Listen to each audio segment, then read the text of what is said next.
Uno de los aspectos más valiosos de haber creado este canal es que se ha formado en torno a él una pequeña comunidad de personas que aportan su perspectiva y su información. Con frecuencia, los espectadores aportáis en los comentarios datos que desconocíamos y que ayudan a completar, a conformar una interpretación de los hechos históricos. Y este ha sido el caso con un comentario reciente en nuestro vídeo titulado El asesinato de Carrero Blanco, otro magnicidio causado por los anglos, realizado por un ciudadano portugués, al que agradecemos enormemente su aportación sobre la muerte del primer ministro portugués Sá Carneiro, sucedida en 1980. Hacemos referencia a menudo en este canal a cómo la compartimentación de la historia, su fragmentación, impide ver el panorama completo. En el caso de la historia de la comunidad hispana, estudiar el pasado desde la perspectiva de una sola de las 20 pequeñas naciones ha dificultado la interpretación de cómo y por qué sucedieron procesos tan críticos como el de las independencias o secesiones, quiénes fueron los agentes clave, sus intereses, el verdadero porqué. Entonces, cuando juntamos como si fueran las piezas de un puzzle los distintos hechos históricos de los países hispanos, el panorama aparece mucho más claro. Sucede de igual forma cuando ampliamos nuestro conocimiento con hechos de la historia de nuestros estimados vecinos portugueses. Nos permiten entender mejor cómo opera el dominio anglosajón hacia los pueblos hispanos o iberos, palabras que en realidad son sinónimas. Pero vayamos ya con los hechos. El 4 de diciembre de 1980 se estrella en la zona de Camarate, poco después de despegar del aeropuerto de Lisboa, la avioneta Cessna bimotor C-421, en la que viajaban el primer ministro portugués Sá Carneiro, su ministro de Defensa Adelino Amaro da Costa, sus esposas, el jefe de gabinete y dos pilotos. Sá Carneiro llevaba apenas 11 meses en el cargo y viajaba para asistir a un mitin político, dado que estaban cercanas las elecciones presidenciales. No hubo supervivientes al siniestro. Por supuesto, la versión oficial, desde un primer momento, apuntó a un accidente. Se habló de falta de gasolina, pero ya desde los primeros días el caso fue objeto de gran polémica debido a una serie de extrañas circunstancias. El presidente Sacarneiro pensaba volar de Lisboa a Porto en un avión de línea regular, pero decidió anular en el último momento los billetes porque recibió la invitación de parte de su ministro de Defensa para acompañarlo en esta avioneta. Esto hace pensar que el objetivo del atentado era más el ministro de Defensa que el propio Sacarneiro. Pero, ¿quién era Sacarneiro? ¿Qué representaba en el mundo de la política? Sacarneiro era el líder del centro-derecha portugués. Pertenecía al Partido Socialdemócrata y, contra lo que este nombre podría sugerirnos, este partido no representaba al centro-izquierda de Portugal, que era liderado por el Partido Socialista, sino al centro-derecha, siendo su principal rival el mencionado Partido Socialista.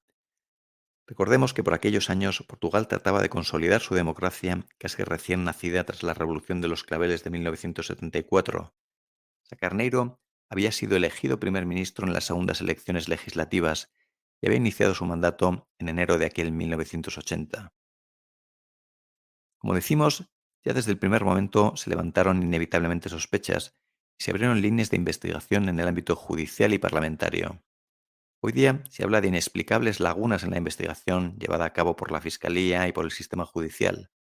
Pero mucho más llamativo que estas lagunas fue la muerte en extrañas circunstancias de quien se consideraba un testigo clave, pocos días antes de comparecer en el Congreso.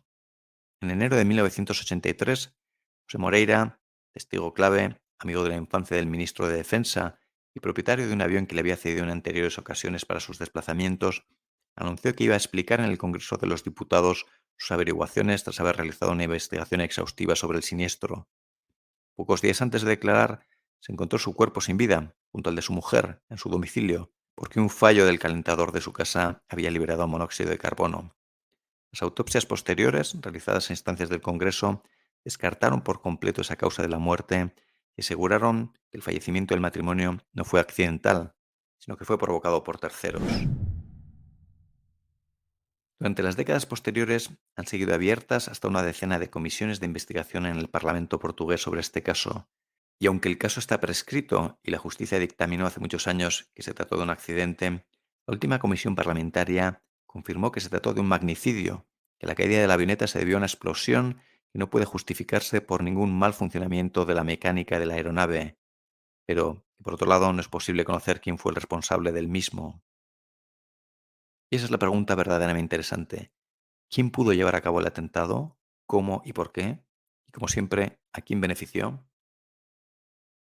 Pues lo primero que tenemos que saber es que apenas 2 semanas antes, el 15 de noviembre, Sacarneiro y Amaro da Costa tuvieron una entrevista con el ángel exterminador, con Henry Kissinger, quien a sus nada menos que 100 años sigue hoy día vivito y coleando. El sabio refranero español dice aquello de mala hierba. Aquella entrevista duró 90 minutos. ¿Sobre qué se habló en aquella reunión? Recordemos que por aquellas fechas la agenda política mundial estaba marcada por la crisis de los rehenes de Irán, por el secuestro de 52 diplomáticos estadounidenses por parte del Irán de Khomeini.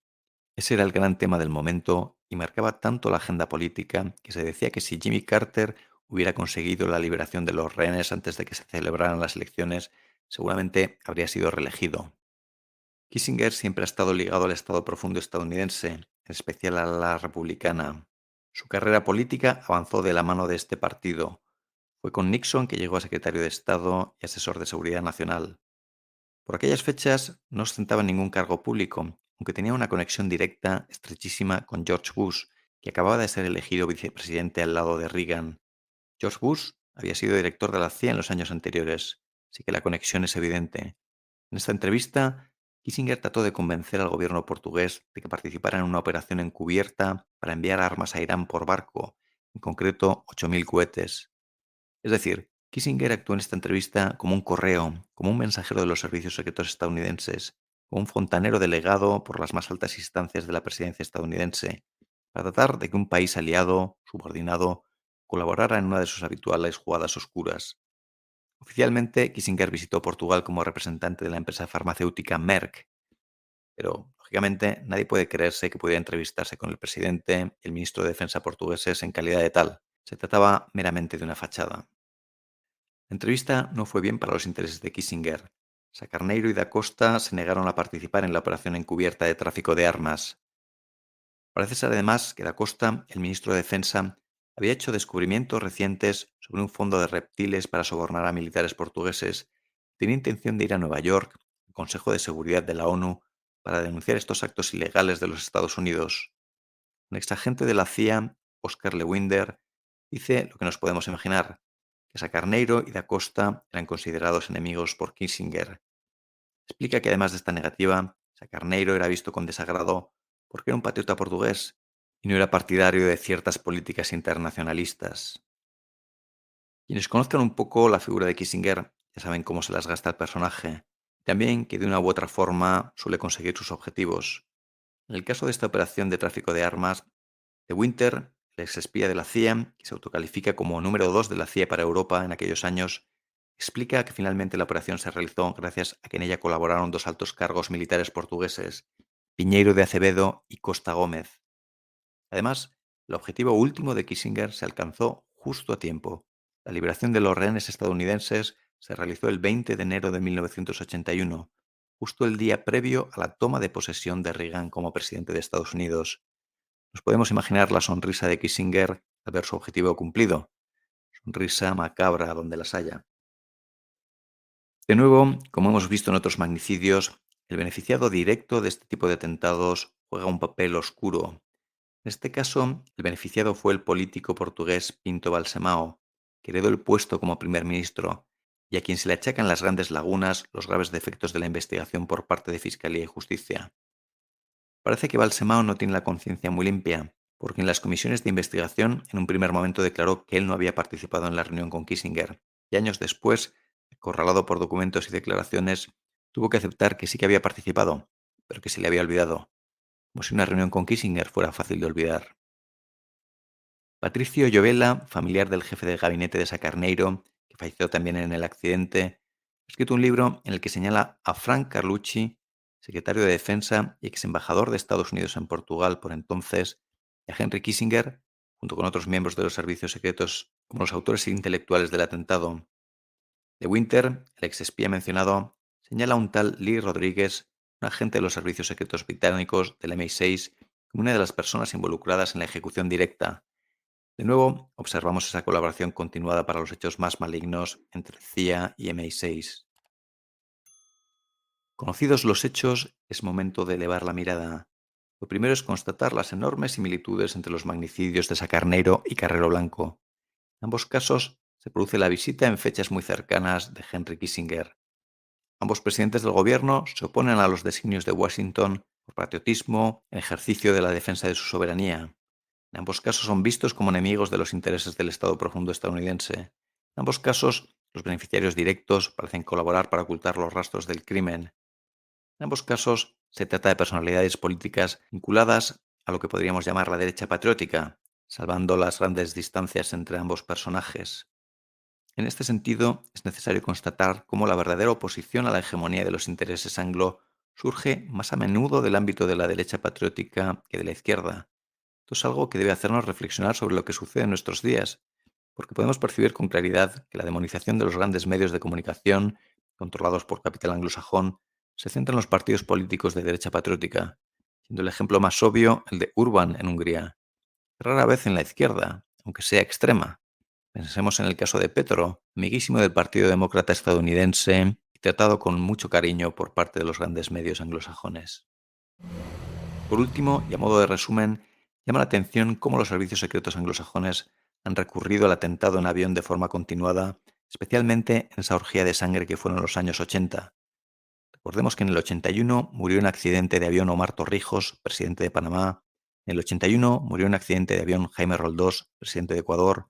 En el 81 murió en accidente de helicóptero el general de división Rafael Hoyos Rubio, capitán general de Perú, opuesto al Plan Cóndor.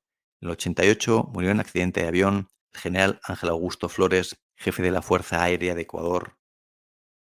Está claro que el atentado en avión es una operativa sencilla que asegura el éxito del asesinato y que es muy fácil de encubrir, a nada que se pueda influir un poco en la investigación posterior. Para que nos hagamos una idea, en el caso del accidente de la avioneta Cessna en la que viajaba Sacarneiro, la justicia ignoró el hecho de que había un rastro de más de 500 metros con restos de la avioneta, lo que invariablemente indica una explosión en el aire. Pues bien, esto fue obviado completamente. Como cierre de este breve documental, queremos compartir una apreciación sobre la vitalidad y valentía del pueblo y del Congreso portugués, que han mantenido viva la investigación y la duda sobre el caso. Es admirable que el pueblo portugués, sus políticos, sus intelectuales, mantengan viva la llama por averiguar la verdad de lo que sucedió en este caso. Si no ponemos resistencia desde la sociedad civil, la victoria del juego sucio, amoral, pérfido del mundo anglo es completa. Esa falta de conciencia hace que se perpetúe esta forma de actuar y ese dominio indecente. Por eso es tan importante aplicar la razón, tratar de conocer la verdad y trabajar por mantener la memoria. Por eso te pedimos que compartas este documental para extender la conciencia sobre la cruda realidad del mundo geopolítico al que nos enfrentamos.